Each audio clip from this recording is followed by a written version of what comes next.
भाई मैं आज घास पे तो हलवाई कमजोर है।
So, hi, good evening once again. Am I audible, right? Hello.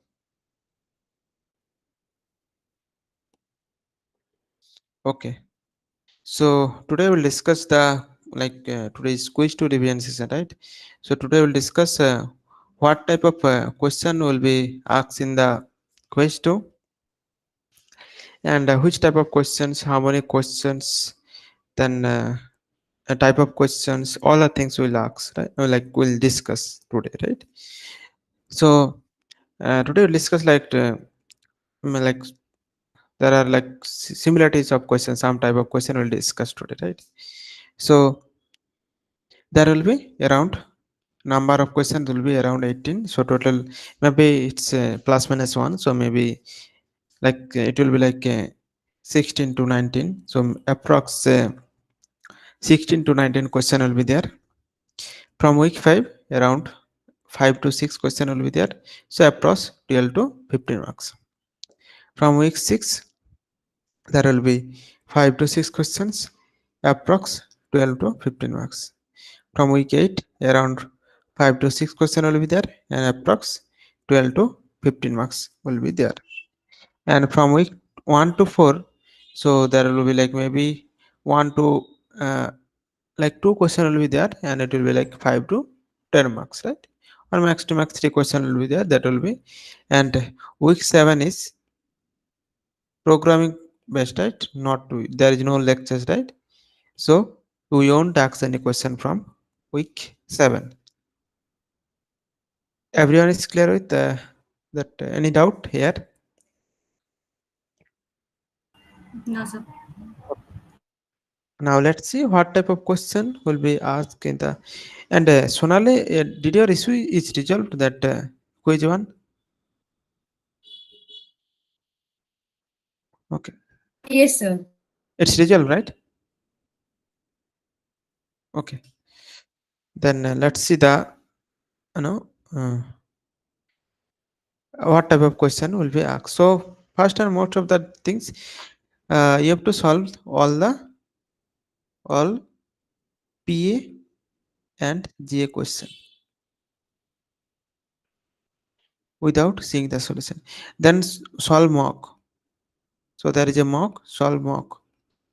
That is, so without seeing the solution.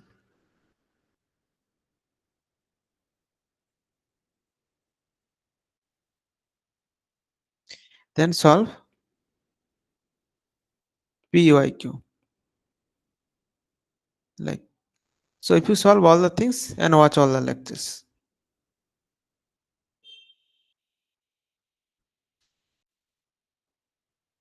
So if you do all the things, then you can easily score good marks.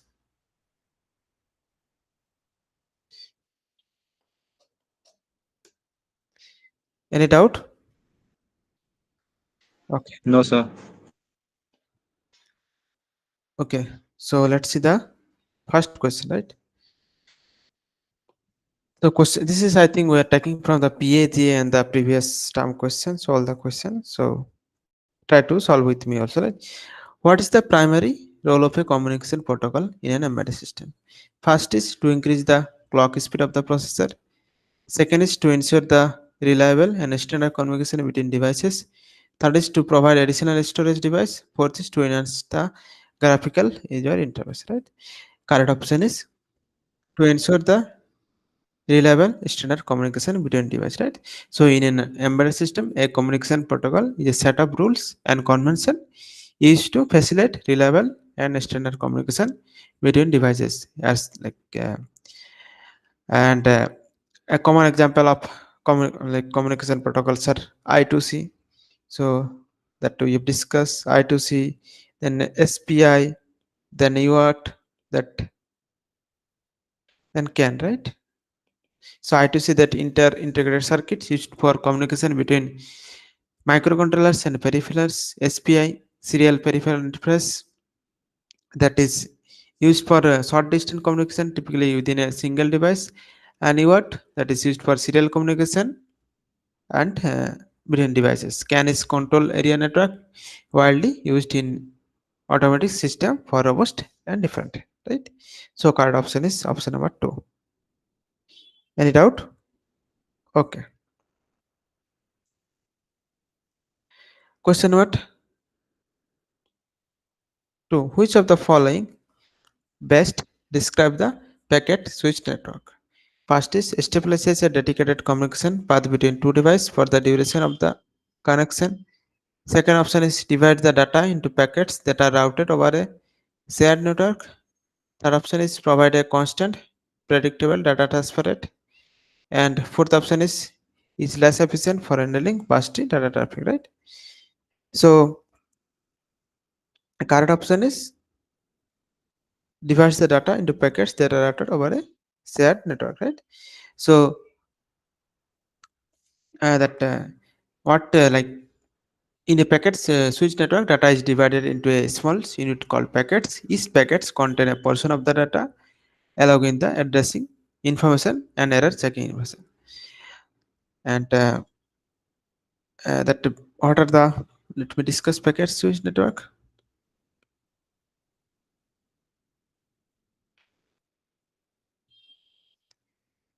First is data division, so that is divided into the data, right? Then is routing, right? So packets are sent independently over the networks and can take different paths to reach the destination. The network uses dynamic routing to determine the best path for each packet based on the current condition. Then shared network resource, right? So that multiple communication between sessions share the same network infrastructure and making efficient use of available bandwidth, right? Then handling the bursty traffic, right? So packet switch network as well as suited for the burst data traffic, they can dynamically allocate network to resolve based on the demand, right? So let's see the this option is like for this is the circuit switch network, right? So establishing a dedicated communication path between the two devices for the duration of the connections is a characteristic for the circuit switch like network. So this is a circuit. This is a circuit switch network,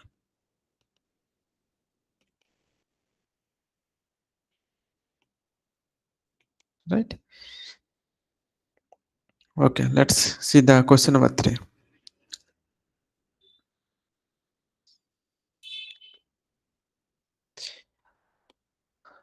Which protocol is used to ensure data transmission in a network by establishing connection and acknowledgement receipt of data, right?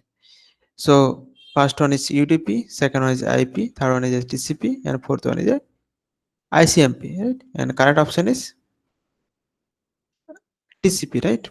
So what is TCP? that. So that is transmission control protocol, right? TCP.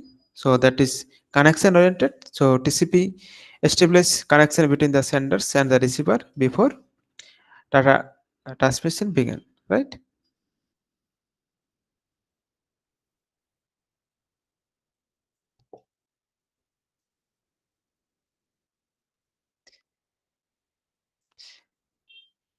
Then is a reliable data transfer. So TCP ensure that all data present, data send is received accurately and in the correct order. It uses like acknowledgement to confirm the received data packets. And there is a error checking mechanism also there. So we are using various type of error checking in the TCP. So TCP includes the mechanism for the error detections and retransmission of the lost and corrupted packet. And flow control is also there. That is TCP manage the rate of transmission to prevent the network congestion and ensure the efficient use of network resource. Right. Okay. So let's see the other option. So that is UDP, that user datagram protocol. So UDP is that is connectionless protocol. So that is used for the that Gmeet video and all the things. So because that is a, if you get the connection, then it will take time, right? So UDP, you can use the UDP, right? So IP, that is internet protocol. So IP is responsible for addressing and routing the packet between the devices, but does not ensure the reliable data transmission, right? That is IP. It operates lower level than TCP and the UDP. Then the ICMP, that is Internet Control Message Protocol. So ICMP is used for diagnostic and error reporting purpose within a network, such as sending error messages and operational information like ping. It is not for the reliable data transmission.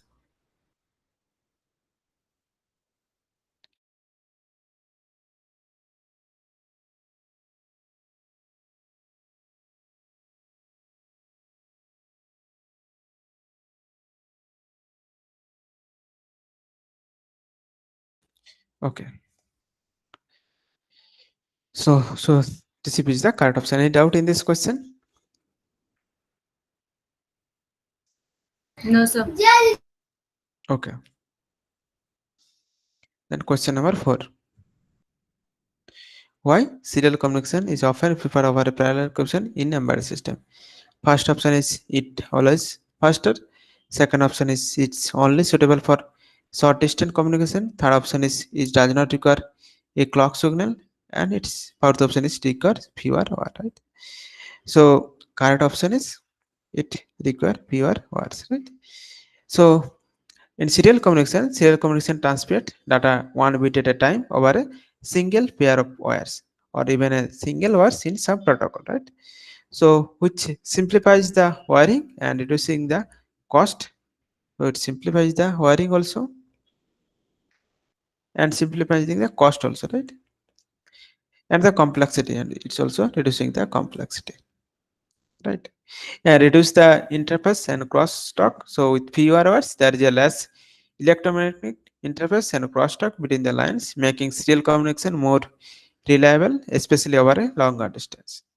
And it is cost effective using fewer wires and connected, reduce the overall cost of the system. And it's also scalability is there to scale for longer distance. Signal degradation is less of an issue compared to the parallel communication. And let's see the other options. It's always faster. This is not a correct option because serial communication is not a inherently faster than parallel communication. In fact, parallel communication can be faster for short distance because it transmits multiple bits simultaneously. However, for the long distance, serial communication can be more efficient and reliable.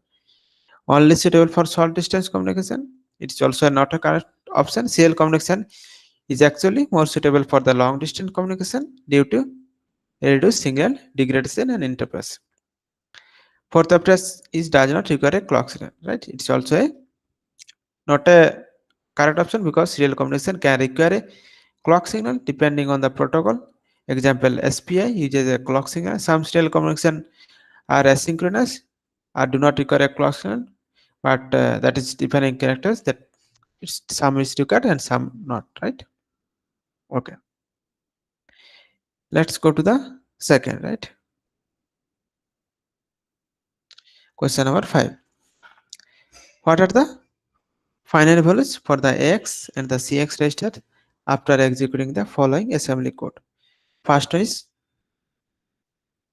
move ax10, then move bx10, then add ax bx, then move cx5, then subtract bx cx. So let's solve one by one. Move x10, right? So x10 means x value will be 10. Move bx10, so bx value will be 20. Add x bx, so x equal to x plus bx, that will be 20 plus 10, that will be 30.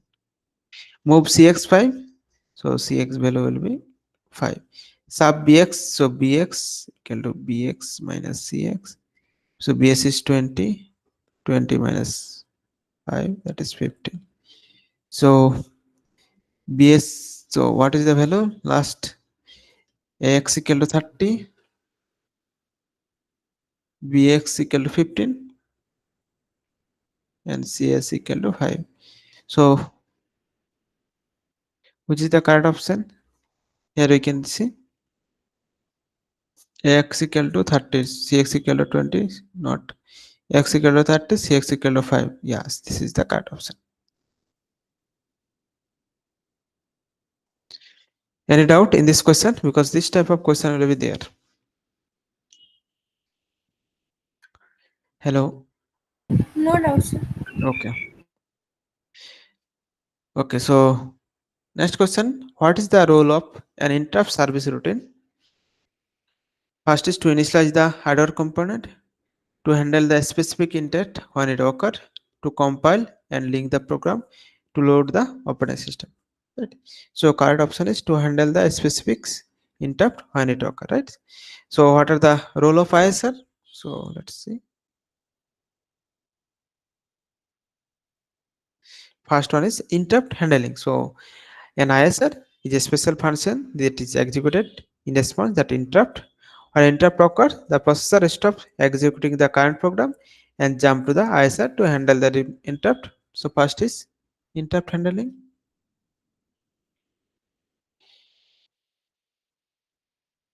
Second is a specific task. So each ISR is designed to handle a specific type of interrupt such as timer overflow and keep press or data receipt event. And second is minimal latency. So ISR are designed to execute quickly to minimize the time the processor spent away from the main program. And third is context saving and restoring.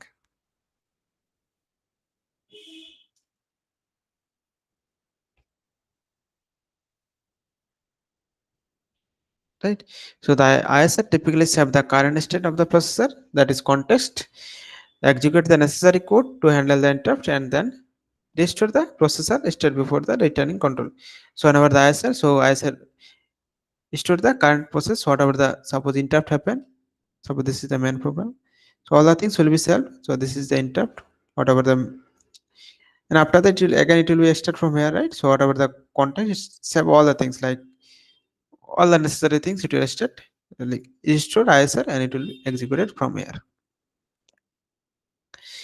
Let's see the other option.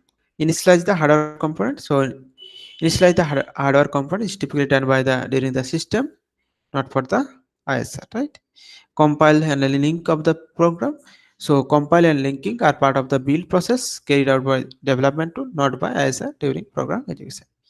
To load the operating system, so loading the operating system is typically handled by the system bootloader, not by an ISR. So card option is B. Okay. Next question is, why is it important to save and restore the context in an ISR? To optimize the ISR execution. Option number B, to ensure the main program can resume correctly after the ISR execution. Option number C, to speed up the interrupt handling process. Option number D, to manage hardware resource efficiently. Right. Correct option is to ensure the main program. To ensure the main program correctly after the ISR execution. Right. So That's why interrupt, as I discussed previously. So whatever, suppose this is the main program, suppose this is the main program. So this is, suppose interrupt occur, right? So it saves all the CPU things, like all the necessary things, stacks up to which runs, all the things necessary it will save here. Then what about the interrupt? Then you have to run the main program, right? So from a start, whatever we have saving, we will be using. So that's main program, right? So to insert the main program, so you can see to insert the main program can resume correctly after the ISR execution, right? Any doubt in this question? No, sir. Okay. So basically there are some important. First is that ISR is program continuity.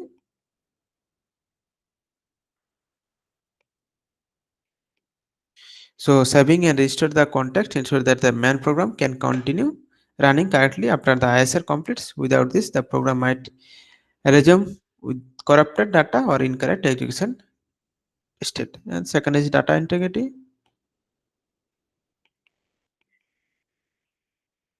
So presiding the context maintains the integrity of the data being processed by the main program, avoiding unintended side effect caused by the interrupt.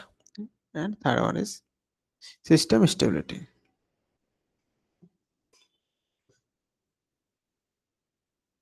So ensuring that the context is correctly managed helps maintain overall system stability and reliability.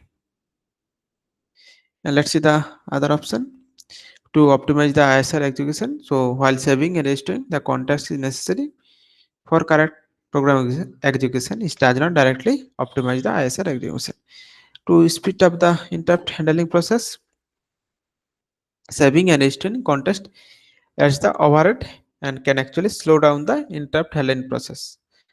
However, overhead is necessary to ensuring the like current operation of the system, so that is also correct. To manage hardware resource efficiently, so it's also not correct. It's not happen in the like ISR. Okay, let's see the question number 8.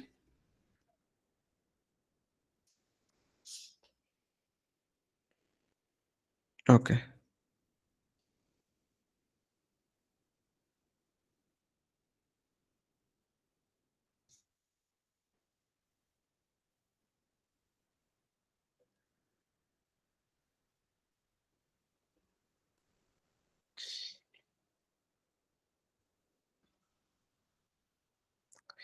So let's use up example finite state basin FSM for controlling the LED with a single button. The states are event. So states are given. First one is the state off, LED is off. Second one is state on, that LED is on. Third one is state is blinking, that LED is blinking. Then what events? Event button is pressed, the button is pressed. When blinking done, blinking sequence is completed after 5 blinks. So let's the code. So this is the handle event, switch current state. So all the things are given. So what's the question? Which of the following transition would occur if the current state is blinking? So current state is blinking and even blinking done. So and the blinking also done. So let's see the, you can see. So let's do the code while handle events event this, so it's current state. So current states are given. If event equal to event button press, so current state will be on break. If event equal to event button press, current state will be blinking. If event equal to button press or event blinking done, then current state will be off, right? So if the current state is blinking and the current state is blinking down, right? So that is this. So current state will be off. So this is option number B, state off. Any doubt? No, sir. No, sir. Okay.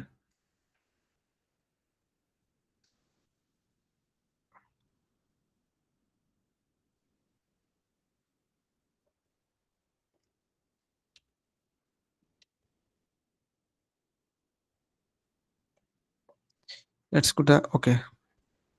Now load up. So let's see the. So first one is a compilation. So what do you mean by compilation? So compilation means just what's the role? You can just compilation is source code is turned into the machine code. So whatever the source code, it's turned into the machine code. So okay, it's compilation source code to machine code. The linking, so all the compilant parts and library combine into the compatible executable, and the loading, the operating system load the executable into the like running it. So this is the, so maybe you can just so okay, maybe I'll give this little bit of example. So compilation.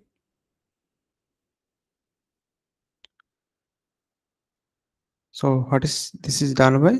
So I'll give phase done by input and output.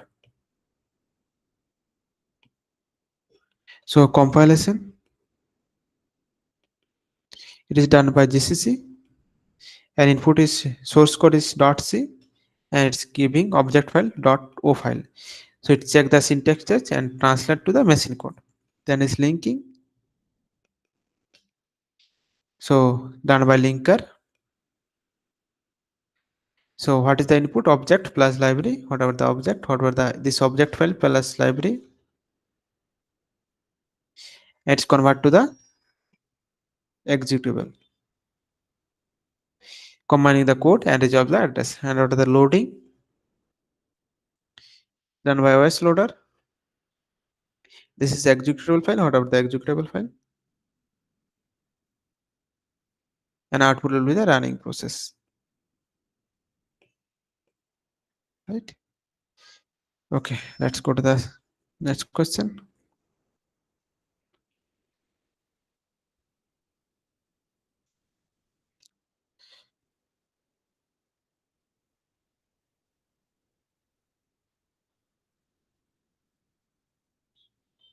Sir, it's the 12th one, I guess. It's 12th. Okay, yeah. Okay, so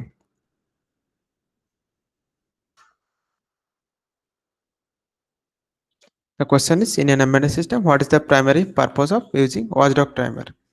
Right. So first is to manage task scheduling, to detect the recover from a software malfunction, to measure the execution time of tasks, to synchronize the communication between peripheral. What is the correct option? Anyone? Okay. B, sir. Yeah. So to detect the Sir, recover, but it isn't used to just restart the system. can you repeat? Isn't it this watchdog timer is used to restart the system only? No, it's detect the malware and like malware and the software malfunction.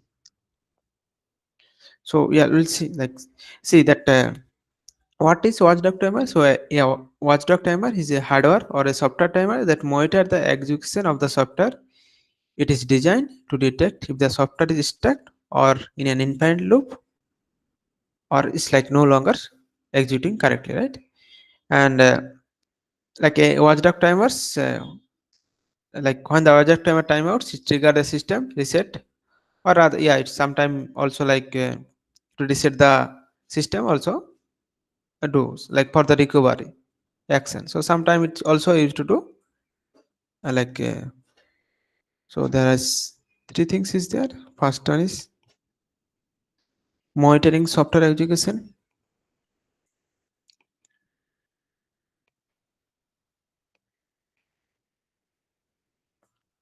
Software execution. Second is timeout mechanism. And third was system recovery. So if trigger you can do reset also, right? So let's see the other option. So my first option is to manage the task scheduling. So task scheduling is typically managed by the operating system for a real-time scheduler, not by watchdog timer. Then to measure the execution time of tasks. So measuring the execution time of tasks is usually done using the performance counter, the dedicated timing function, not a watchdog timer. To synchronize the communication between peripherals. So synchronize communication between peripherals managed by communication protocol and interface, not by watchdog timer, right? Okay. So next question is uh, which type of error handling technique is commonly used to detect logical error inputs during development and testing phases? First is assertion, second is return code, third is exception, and fourth one is global flag. So right answer is assertion. So let's see the one by one. First one is assertion.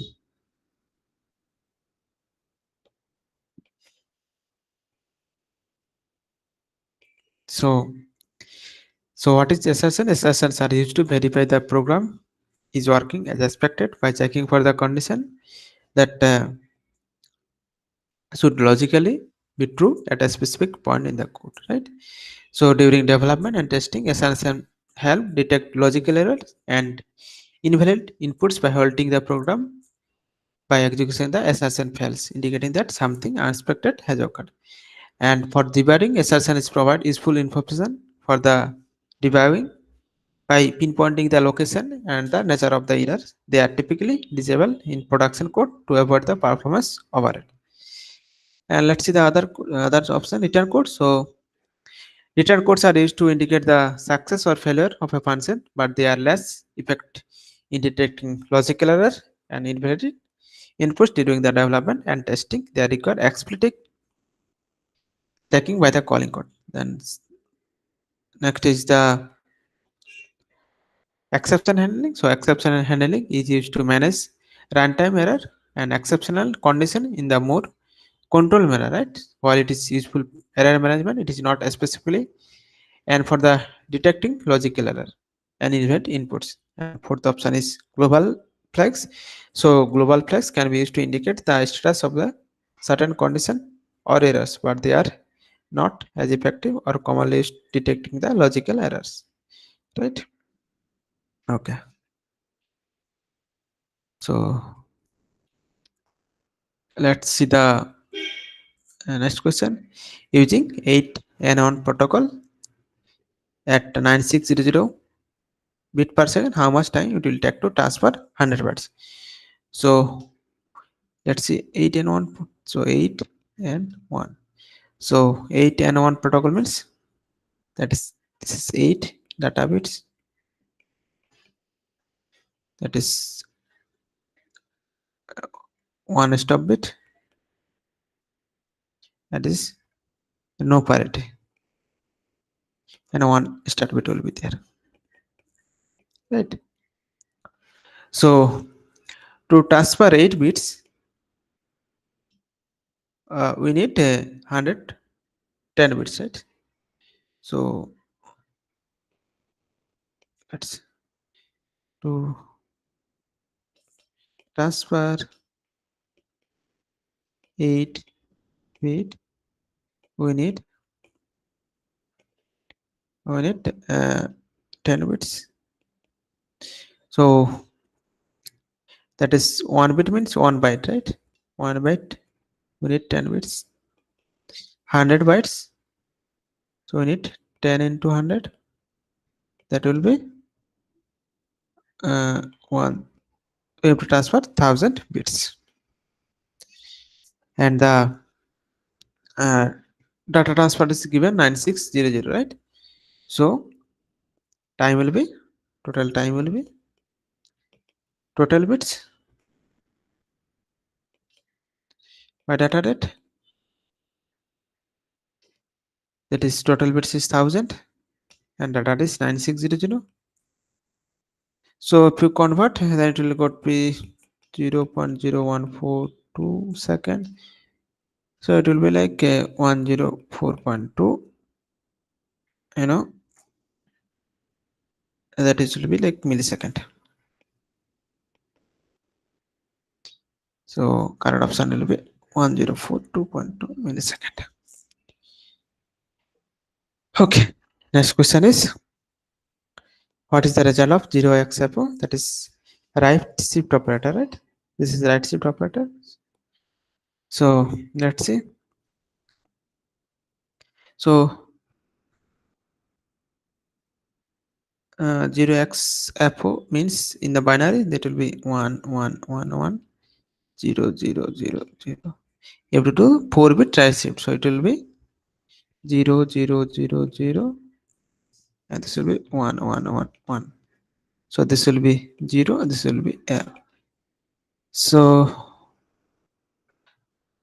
correct option is 0x 0F. So 0x 0F. Okay. So this is, yeah. So again I'll say solve all practice 7 question, graded 7 questions, PYQ, sorry, PYQ and mock, and watch all lecture video. That will be sufficient for the quiz 2. Any other doubt?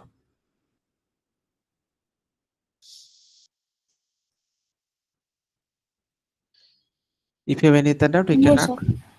If you have any other doubt, you can ask. Otherwise, we'll wind up the session. Okay. Thanks for everyone. All the best for the quiz 2. Thank you, sir. Thank you, sir. Yeah. Thank you, sir. Thank you, sir. Okay. Okay. Good night, everyone.